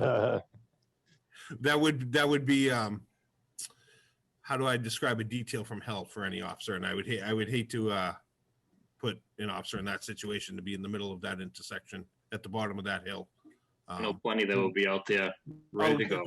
No, they'll be out there, but they would do it. That's for sure. But it'd be very dangerous to have an officer standing down there at the bottom of that hill. Yeah, we generally put two in that intersection if we have to, for like the Coombs race. That's a two-man intersection. Right, and that's for a very short period of time too, not for, 12 hours, however long the polls are open. Idea would be a lot smaller of a precinct up there, catching, outskirts of town, whatever you want to call it, or the other side of town. There's no, if you do multiple, right? If you're talking about multiple precincts, then okay. But I was talking about one polling location being Woodsdale. We have, and Leanne maybe could answer this. Right now we have poll workers to work all precincts at one location. would it just be a matter of splitting those workers up among different locations, or do we need to add workers at that point to the mix? We would still need to add additional staff. I guess just a question for Leanne, if you don't mind, and I probably shouldn't even say this, but I'm No, thinking, go it, ahead. is the Copeland room at the library large enough to hold an election, do you think? That question was asked of me, and I was gonna go there tonight, and I did not make it over there. I apologize. I'm very happy to look at it again.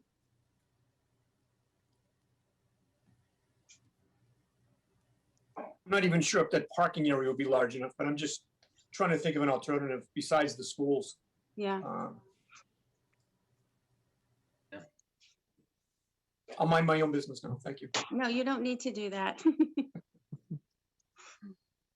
My only issue with the high school was the parking out back. I think if that area was made completely handicap parking and everybody else parked, you know, on the side, the parking lot by the fields, I don't think you'll have a problem, but I heard a lot from the seniors that was their problem, was they got back there and they couldn't find a parking spot, or they had to park out front and it was a long walk. That was the biggest complaint I had from. Yeah, that's the main complaint I get with high school, and it's pretty much a simple fix if you just open the front door. Didn't they make all those parking spaces handicapped for the election? I thought they were. They No, did. They filled up. A lot of them in the back were. Okay, I remember them putting signs up, right? They had people out there escorting, ushering them that way. I know it took me 15 minutes just to get out of the parking spot because there was a flow of traffic looking for parking. Mm-hmm. So, If I may comment on the high school, Sure. please. So if the voting would be in the back of the school. So if even if people parked at the front and they still need to walk through to the back of the school. And I don't want to completely speak for Peter, but I have many concerns about having residents, anybody just walking through the school like that, because it's not really blocked off in any way. School would not be in session. But even whether it's in session or not, I mean, you're just letting many townspeople just walk through the space. Yeah. And I know when we Very had open area. voting, I'm sorry? Nothing. Oh, don't give me a nothing. What did you say? It's just a very open area and very accessible. I agree with you, Leanne. Yeah, that makes me nervous, and they would still be walking. The voters would still be walking to the back space. Ian, how many registered voters do we have in town? I knew you were gonna ask that one. Probably around 10 or 11. And then, you know what an average town election turnout is? It really depends on what the topic is. Or what's on the ballot, not the topic, what's on the ballot. But on the average, we get about 1,000, maybe 1,400 on a big election. Is that Yeah, about 2,000 or so. Okay. But I agree with you Last guys, time or it- whoever said, I like the idea of having just one place and having that be consistent. Understandable. I grew up in Braintree, and we had polling locations throughout the town, so I'm just what I'm used to. So that's why I always go that route. Worried about traffic, that's what I look at.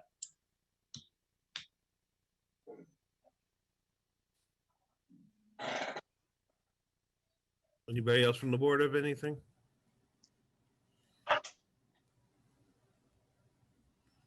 Does anybody wish to make a motion? I will make a motion that we change our polling place to the Beaverbrook Elementary School. This town election, Alex, or Well, yeah, permanently, I guess. You can change, I mean, you can change it afterwards. So basically what we're doing is for this town election, yes. But it would, our polling place, we wouldn't have to revisit it if we were to keep it, I guess is what I'm saying. We'd only have to revisit it if we were to change it. So he's Correct. changing up. I'm sorry, go ahead if I'm wrong. No, you're correct. Okay. So yeah, so that would be our polling location. Certainly, we can bring it up next time if we want to change it, but If there was an issue there on April 24th, then absolutely, we want to revisit it, but my motion would be to permanently change it at this point. I'll second that. any further discussion from the board? No, disregard. I'll start. I'll save it for Leanne for later. No. Okay, so no further discussion from the board. All those in favor of changing the polling location to the Beaverbrook High School, say aye. Aye. Aye. All those opposed? Okay, thank you, gentlemen. Thank you, Leanne. Thank you, Chief. Thank you, Deputy Chief. And thank you, Peter. Thank you. We'll do everything with our personnel to make it work as seamlessly as possible. The town's always been good about working with our people on that. I know it won't be a perfect solution, but we'll work to make it the best it can be. Thank you. And I think if the chief and deputy chief are still on, maybe maybe you guys, along with Scott, can determine the traffic flow, what's going to be the in, what's going out. I definitely think we should have one way in and one way out on that to keep the traffic flowing. And where the campaign people will be standing, Leanne would have to be involved in that also. All right? Yeah, that's no problem, Alex. You know, I will take a look at that.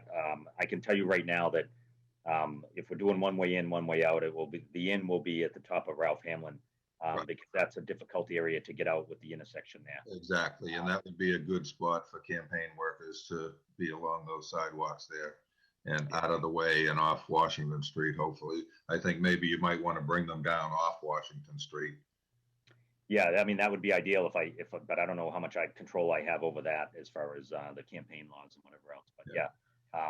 But yeah, I will work with both Peter and Leanne and Chief Nuttall and we'll come up with something.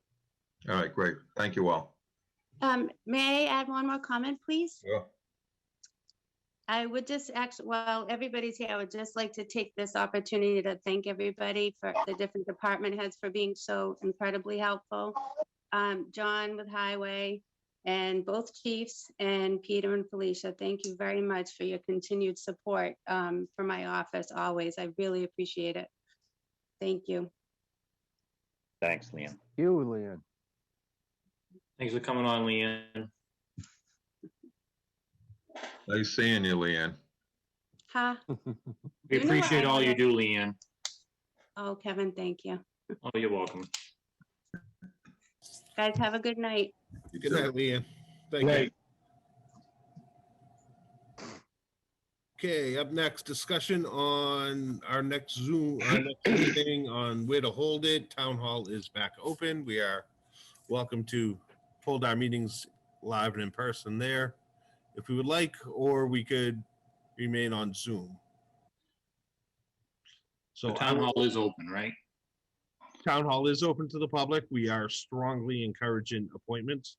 Well, just a call ahead so we know that 5 people aren't going to be at the tax window at the same time. Scott, all town employees are back working full-time? Yeah, all town employees have been back working full-time for a long time now. Even when town hall was closed, everybody Was in person, okay. Yeah, and even now, like we say, you know, we're strongly encouraging people to call or use the drive-through windows or whatever. If they come in, we can help them out. But sometimes it is something that they don't have to come in, and we save them the trip. But we do welcome everybody in, and we do have methods in place to keep everybody safe and you know, as healthy as can be. Are there any capacity restrictions at town hall? Yeah, I would have to check with Marty. I know that they've been reduced for inside. Should be 50%, Scott. 50% of occupancy. Yeah, I think that's what we're at now. And we're, you know, again, it's not really an issue. Everybody is in individual offices and they're secluded. People who have offices with multiple people in it have barriers put up to protect. So all the employees, we've done everything we can to protect them in their offices, the separation between the employees and the public when they come in to keep the public safe as well. Sanitizing stations everywhere. We've got air purifiers located throughout the building. So I think it's as safe as can be right now for people to come in, and it's as safe as can be for us to go in and work too.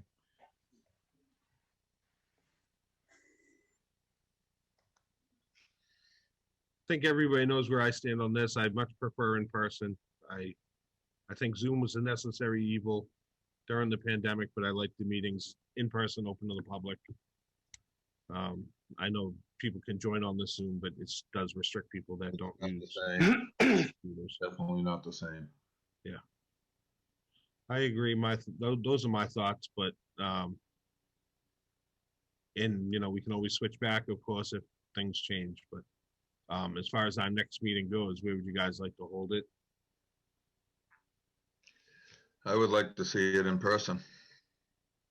Out of the room set up in the Carter room, is it still the limited chairs and everything else as it stands when we were last there? Yeah, I wouldn't change anything. I'd still keep the limited chairs 6 feet apart. I have the plexiglass is still there. I mean, we could potentially move it out a little further to space us out more, but I think it might become problematic for Abington. But again, we can do whatever we need to do to space us out or offer up more protection as far as the plexiglass goes too. I think with the restaurants and the restrictions being eased this month, I don't see a need for us to continue on Zoom at this point. Like Tim said, if we need to go back to it for whatever reason, that's always an option. But I think the public should be able to come in and sit in on a meeting if they want. Obviously, there would be, limits. We'd have to abide by the inside limits, but I think we should do that. Yeah, I agree. I mean, it's a lot of us have been vocal about getting the kids back in school, and then to be saying that, and then us meeting on Zoom is kind of giving two different signals. But if anybody, if you guys really are concerned about your health and other people's health, I completely understand. It would never put anybody in a position. Can I ask a quick question? Go ahead, Sue. When you guys go back to that, I don't care however you guys go back, but we do have our cleaning company on pretty much call. Would we have them come in after the meeting or the next morning to clean that conference room, or we do have staff on hand, but they don't have the industrial cleaning supplies to clean. So if we're going to do that, I'd like to schedule them out to say every other Monday, could we do this? I would think that you would want to bring them in and do a professional cleaning, especially if we're going to have open to the public. Okay. I would talk to Marty in the health department. I think they're probably a lot more qualified than me. Exactly. Yeah. I would also. I don't even clean my house, so. I would prefer they come in before the meeting and clean, not after us. Maybe you can bring some Clorox wipes with you. I've always thought that Zoom really limits, the public's ability to comment on all these board, not just us, the board, Board of Health, So honestly, if we start going in person again, which I've always wanted to do, I'd really like to see the other boards in town follow suit and start meeting in person. There's really no reason anymore, and I'd really like to see in person so that the public can come out and voice their concerns. I really do. I feel Zoom limits public opinion. Mike, does that mean you won't be wearing a hoodie if we go in person? Yeah, I'll start dressing up when I go out. There you go. Jim, that means you can't wear a flannel. Yeah. Watch me. Thank you. Watch me. There's a tie with his flannel. That's it. So I do agree with you, Mike, on that one. I would like to see, I think across the board, going with what Mike is saying, all boards, return basically by a certain date or on the same date. That way we're all, in unity going back and doing that, because it does limit the, residents and people who would attend a meeting or don't have a computer or internet access, stuff like that. I agree with you, Kevin. I agree with you, Mike. Unfortunately, that's really not up to us. As long as the state allows it by law, as long as that continues, they have that decision to make on their own. All we can do is make our own decision. But to echo your statements, I do agree with you, and I really wish they would. Just a recommendation from my end. Absolutely. Yeah, I'd like to see him follow suit, like I said. That's my opinion. Okay, so I think we're all in agreement to have, I don't think we need an actual formal motion on where our next meeting will be. That will be decided by the chairman, but I think we're all in agreement that we'll do it in person. So up next is to appoint Ellen Delaney to the Capital Planning Committee. This should be easy. It's a 1-for-1. I think everybody knows Ellen to some level. And she was sitting in on our last meeting as a non-voting participant, but she's here. I think she'll be good for it. Yeah. She really didn't need to speak if didn't want to speak if she didn't need to. So unless somebody has somebody else who they're going to vote for, I don't think there'll be an issue. I'll make the motion to appoint Ellen Delaney to Capital Planning Committee. And it. Motion made and seconded. Any further discussion? Congratulations, Ellen. You're officially on the committee. I'll see you Thursday night on Zoom. All in favor? Aye. Aye. Aye. That's on Zoom? That is on Zoom, yeah. Interesting. Very much so. Town manager report. Nothing this week, Scott. Thank you. I'm just gonna go ahead. Carry on. It'll be quick. The trash RFP went out today, got it back from council, so that's out. We're hoping to get some really good competitive bids on it. Problems with it could be prevailing wages are relatively high, but on the other hand, tipping fees on recyclables are a bit low, so we'll see where it flushes out, but we have had a lot of interest in it, so as soon as we start getting some prices in, we're going to get that group together to talk about them. Police chief RFP is in the hands of town council right now. Once I get it back, the release date for, and this is to hire a firm to help us with the process of hiring the chief. So the release date is planned for April 5th. The bids or the RFPs will be due on April 21st. It's a competitive process. And my thought would be is once we get the responses in, we'll set it up and have the selectmen review the responses and grade them with me. So that's how we'll choose whoever we're going to use for it. The hope is to have it start in the first week of May, or whoever that firm is that we're using, we'll have them start then. Capital Planning Committee, as you know, it's continuing to review the department requests. I think going forward, we're going to have to make some decisions on how that capital committee is made up. Right now we have representative from Selectmen and we have representatives from Finance Committee and stuff, but I think what I'd like to ultimately see is come up with a bylaw or part of, whether it's part of the fiscal policies or whatever, that we select people that maybe the selectmen have like 2 appointees like you did tonight. And then maybe the Finance Committee has 2 appointees and maybe the moderator or myself appoint someone. But I don't think that ultimately it's in our best interest to have, selectmen or Finance Committee members on it. I think it would be nice, to have people at large on it, mostly because it's getting 2 votes in on one thing if you're on one of these other committees, but it just seems to be, we're trying to get as much participation in as possible and as much openness as possible. Alex, I think, is on here, Alex Haggerty, and he may want to chime in on this as he's obviously the chair of that committee. Alex, you're on mute, but you can go ahead and unmute if you like. There you go.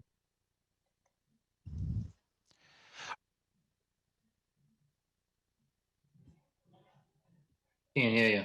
I could not agree more. Did we lose him? At least he's not a cat. Nope, nothing. Nothing.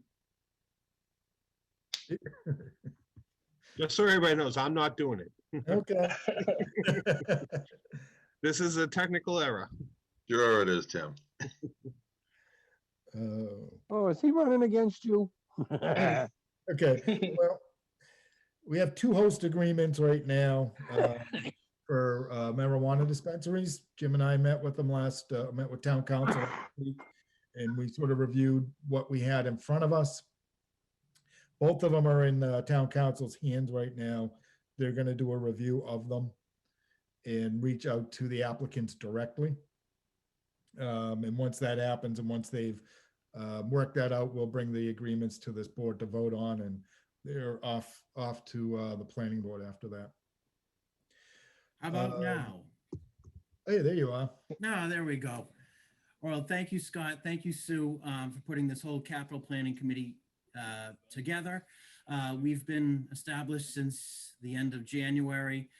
There's crazy 8 of our committee.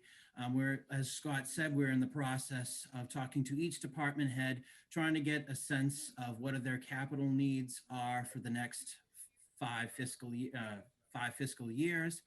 And then we're also looking into, how much we have, in free cash or other expenditures that we can use to pay for capital items.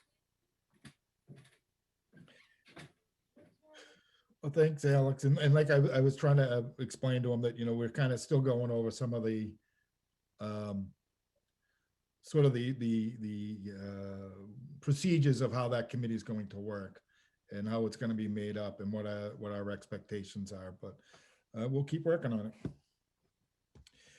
And so other than those items, Abington, the Crabtree Lane, Kevin, I know that there had been some discussions on that. Kevin had asked a couple of questions, but if you might recall, Crabtree Lane extension was what we approved for at town meeting to accept that road. Our town council was working with the attorneys for the developers. The attorneys from the developers have not done anything yet. So it was up to the attorney to bring forward, like the other article, as you might recall, the other street that you guys had to vote on and then sign. We've reached out to them, or our attorneys have reached out to them. We still haven't gotten anything. And at some point, that opportunity, too much time will go by. They're going to have to go through the process again. So our council's working on it still. I'm sorry, Scott, what street was that? Was that? Crabtree Lane Extension? Was that what it was called? It was the. So the applicant has, could you repeat what happened there? The developer came and asked the town to accept it. Right. Town voted at town meeting to accept it. After that, once that's done, it's up to the developer and the developer's attorney to come back, have you guys sign that acceptance, and then they file it with the Registry of Deeds. And they haven't done that. They haven't done that. And they haven't responded to you. No, so actually, we had sent it out back when the last one came to us a few meetings ago. You guys had to sign it. We had sent something out then just asking, hey, where is this? Why is this one still languishing? And again, KP Law followed up on it and didn't get any response from their attorney. What's the next step? Holding a bond? What's that? We're still holding a bond? Yeah, I believe there is still a bond on it. Their next step is it's up to them to either get this filed with the Registry of Deeds or get the paperwork to the selectmen for the selectmen to sign it, and then it files with the Registry of Deeds. Is there a timeline on this? Yeah, and Sharon was gonna look into that to see if they're, how far up against the timeline or if they've passed the timeline. Okay, If they have passed it, then we have to go through town meeting again. then they're gonna have to do it all over again. Yeah. But Okay. again, it is the responsibility of, them. But once I find out, like I said, I asked for an update on it, and that's what I got today. We'll find out what more is going on. Yeah, and that's it. Scott, Oh, the library is open. I'm sorry. I don't know. I did have some hours for you. We did get an email from Deb Grimmett, and I think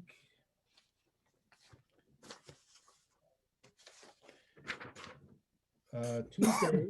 So the library hours are Tuesdays from 10 a.m. to 4:45 p.m. and there's a senior hour from 10 to 11. Wednesdays are 10 a.m. to 2 p.m. Thursdays 10 a.m. to 8:15 senior hour from 10 to 11. Curbside pickup will continue Monday through Friday for those browsers who prefer not to enter the building.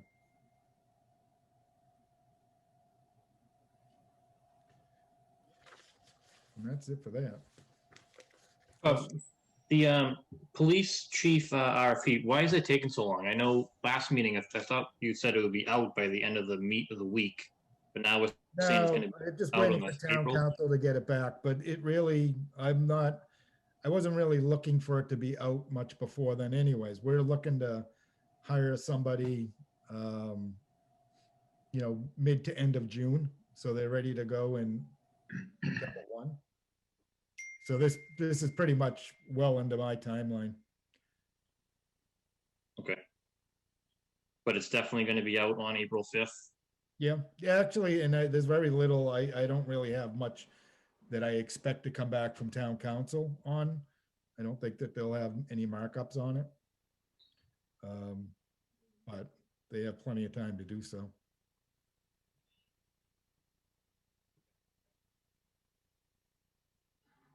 Any other questions for the town manager?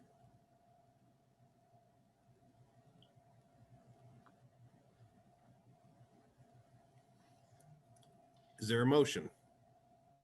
The motion, please read it off. The thing I'm looking for is motion to enter into executive session, Mass General Law, Chapter 39, subsection 23B, to discuss strategy with respect to the collective bargaining with union personnel and not to return to open session.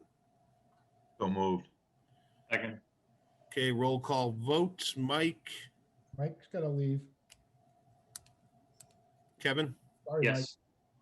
Jim, Yep. Alex. Yes. Chairman votes yes. Mike gets to go home early. And Everybody else, thank you for joining us. Yep, everyone else would have to leave.